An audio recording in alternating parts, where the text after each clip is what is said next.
Recipe show मध्ये आज आपण चटपटीत असा रगडा पॅटीस पाहणार आहोत आणि अगदी सोप्या कृतीसह।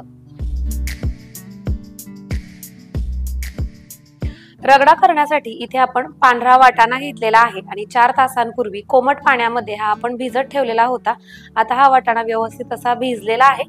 स्वच्छ धुवून घेऊया। धुवून घेतलेला हा वाटाणा कुकर मध्ये काढून घेऊया। वाटाणा पूर्णपणे बुडेल इतपत आपल्याला याच्यामध्ये पाणी टाकून घ्यायचंय। थोडीशी हळद, मीठ,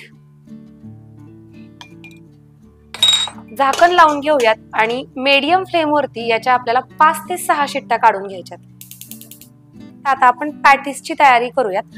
तर त्याच्यासाठी इथे तुम्ही बघू शकता अर्धा किलो बटाटे मी उकडून त्याच्यावरची साल काढून घेतलेली आहे आणि आता आपल्याला हे मॅश करून घ्यायचे।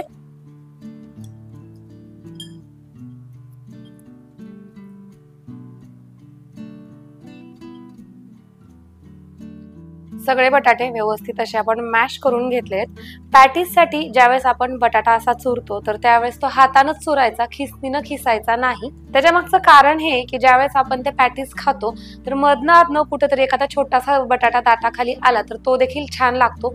पूर्ण असं जर ते मऊसूद असेल तर ती फीलिंग किंवा ती चव येत नाही, त्यामुळे हाताने मॅश करायचा। आता याच्यामध्ये आपण थोडेसे मसाले टाकूयात। हळद टाकायची आहे पाव चमचा।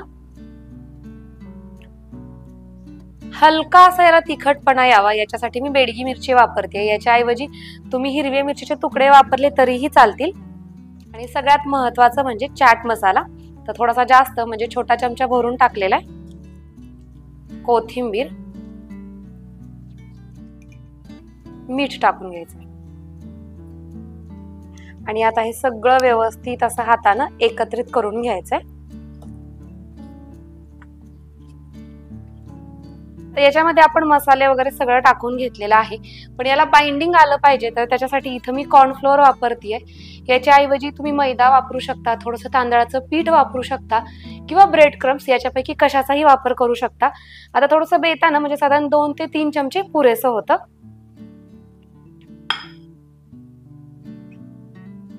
परत एकदा व्यवस्थित असं आपण हे एकत्रित करून घ्यायचंय। व्यवस्थित असं एकजीव झालेला आहे। आता आपण पॅटीस करायला घेऊयात। पॅटीस आपल्याला फ्राय करायचे तर त्याच्यासाठी इथं आपण गॅसवरती पॅन ठेवलेला आहे आणि पॅन मध्ये तेल टाकून घ्यायचंय। तेल आपण गरम करण्यासाठी ठेवलेला आहे, तोपर्यंत आपण आपल्या टिक्की तयार करून घेऊ। पण जोपर्यंत तेलाचं टेम्परेचर लो आहे तोपर्यंत तेलामध्ये टिक्की टाकायची नाही, नाहीतर मग ते तेल पिती जास्त। तर म्हटलं तोपर्यंत आपण करून ठेवूयात। तर इथं मी ऑडीचा युनिरॅप्स हा पेपर फॉइल वापरतेय। याच्यावरती आपण आपल्या टिक्क्या ठेवणार आहोत जेणेकरून त्या खाली चिटकून वगैरे बसणार नाहीत। टिक्की करत असताना हाताला थोडंसं तेल लावून घ्यायचं, नाहीतर बटाटा हाताला खूप जास्त प्रमाणात चिटकून बसतो। आणि तुम्हाला ज्या साईजची हवी आहे म्हणजे छोटी मोठी त्या पद्धतीने तुम्ही ही टिक्की तयार करू शकता।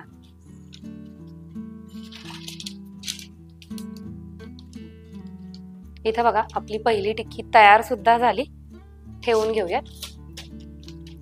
हा जो पेपर आहे याची लिंक तुम्हाला मी डिस्क्रिप्शन बॉक्स मध्ये देईल, तिथून तुम्ही हा खरेदी करू शकता। आपल्या कुकिंगच्या कुठल्याही प्रोसेस मध्ये खूप फायदेशीर असा हा पेपर ठरतो। सेम अशाच पद्धतीनं आता आपण आपल्या इतर राहिलेल्या टिक्की सुद्धा तयार करून घेऊयात। आपण जे प्रमाण घेतलेलं आहे तेवढ्या प्रमाणामध्ये साधारण 14 ते 15 या साईजच्या टिक्की करून तयार होतात। तेल गरम झालेलं आहे, एक एक करून याच्यामध्ये आपण ही टिक्की सोडून घेऊयात। आपली पहिली बॅच आहे तर त्याच्यामुळे मी सुरुवातीला 3च फक्त टाकलेल्या आहेत।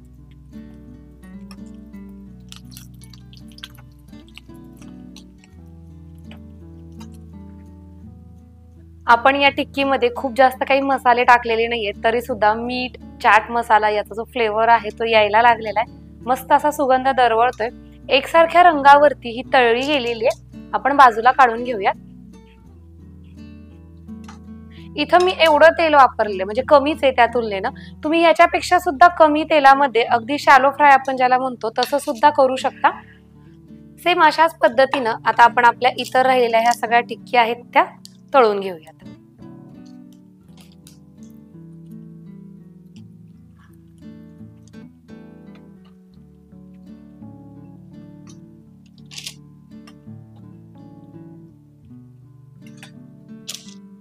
रगडा पॅटीसची आपली टिक्की तयार झाली तोपर्यंत इथं आपण सुरुवातीला जो वाटाणा शिजत ठेवलेला होता त्याच्या मी 5 शिट्ट्या केल्या मीडियम फ्लेम वरती आणि पूर्णपणे त्याची वाफ जाऊ दिलेली आहे।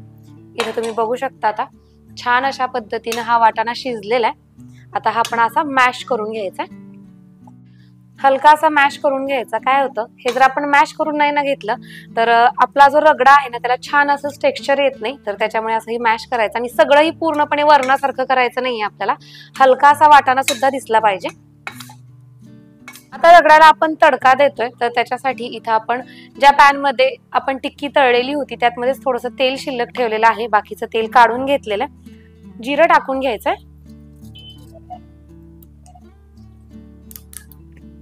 हिंग,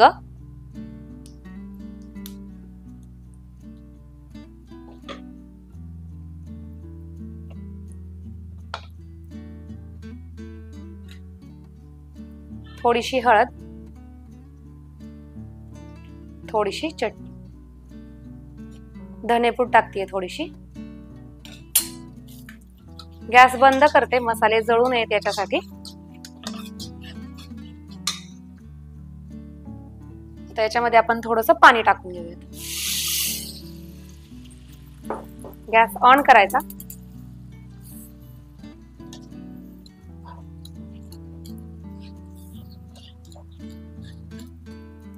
आता या फोडणीच्या पाण्याला उकळी यायला लागली की याच्यामध्ये आपण हा जो वाटाणा शिजवून मॅश करून घेतलेला आहे तो टाकून घेऊया, हलवून घ्यायचा। आता याच्यामध्ये मी थोडंसं पाणी टाकणार आहे कारण की उकळी आल्यानंतर जेव्हा आपण गॅस बंद करू त्यावेळेस थंड होताना परत एकदा हे थोडंसं घट्टसर व्हायला लागतं, तर त्याच्यामुळे आता सुरुवातीला थोडंसं पाणी टाकून घेतलेलं आहे। मग अशी वाटाणा शिजताना सुद्धा आपण मीठ टाकलेलं आहे, पण मग अशी आपण वाटाण्यापुरतंच मीठ टाकलेलं होतं जेणेकरून ते आतमध्ये पर्यंत मीठ जाईल आणि आपला वाटाणा सुद्धा चविष्ट लागेल। पण आता आणखीन थोडंसं मीठ टाकून घेते, 2 वेळेस मीठ टाकतोय त्याच्यामुळे बेतानं टाकायचं, नाहीतर सरळ टेस्ट करायचं आणि मग टाकायचं। आता याला एक छान अशी उकळी येऊ देऊया। रगडा पॅटीस हा जो चाटचा प्रकार आहे तो थोडासा सायलेंट अशा पद्धतीचा आहे। महत्वाचं म्हणजे याच्यामध्ये ज्या चटण्या वापरल्या जातात म्हणजे पुदिन्याची चटणी आणि चिंच गुळाची किंवा चिंच आणि खजुरेची चटणी, ह्याची चव जास्त महत्वाची असते आणि त्याचा जो फ्लेवर आहे तो आपल्या तोंडामध्ये येत असतो। आज मी तुम्हाला चिंच त्याचबरोबर पुदिन्याची चटणी सुद्धा दाखवली असती, पण अगदी 8 दिवसापूर्वीच आपण पाणीपुरीची रेसिपी पाहिलेली आहे आणि त्याच्यामध्ये या दोन्ही चटण्यांच्या रेसिपी मी तुमच्याबरोबर शेअर केलेल्या आहेत। तुमचा टाइम वाचावा आणि तुमचा टाइम असाच वाया जाऊ नये एकच रेसिपी डबल बघण्यात, त्याच्यामुळे मी आज तुमच्याबरोबर ती शेअर केलेली नाहीये। जर तुम्हाला त्या दोन्ही चटण्यांच्या रेसिपी पाहायच्या असतील तर डिस्क्रिप्शन मध्ये त्या व्हिडिओची लिंक देते, तुम्ही ती चटणी पाहू शकता, पाणीपुरी सुद्धा पाहू शकता। आणि जर तुम्हाला हवं असेल ना, आता हा जो रगडा आहे हा सुद्धा एकदम सायलेंट अशा पद्धतीचा केलेला आहे, फक्त ह्याला कसं आपण जे हिंग घालतो त्या हिंगाची अशी फोडणी बसली पाहिजे खमंग। जर तुम्हाला वाटलं तर तुम्ही थोडंसं लसूण पण टाकू शकता।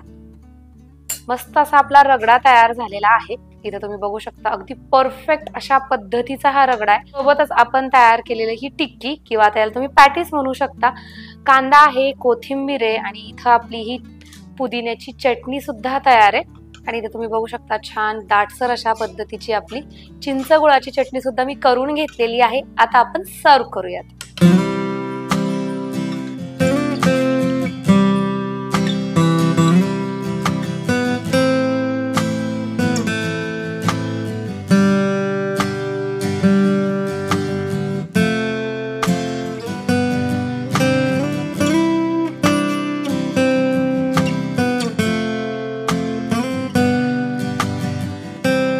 कुठलाही चाटचा प्रकार असला ना, तो सर्व ज्यावेळेस होतो त्याच वेळेस तोंडाला पाणी सुटतं आणि मग कंट्रोल कसं करायचं, चला टेस्ट करून बघते आणि तुम्हाला सुद्धा सांगते कशा पद्धतीचा झालेला आहे।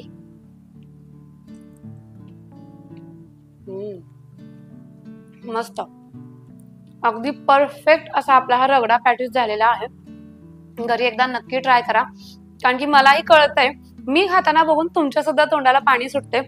अगदी साधी सिंपल रेसिपी आहे, खूप काही झंझट नाहीये, घरी एकदा नक्की ट्राय करा। उद्या संध्याकाळी ठीक 9 वाजता भेटूयात अशाच एका छानशा रेसिपी सोबत। तोपर्यंत बाय बाय।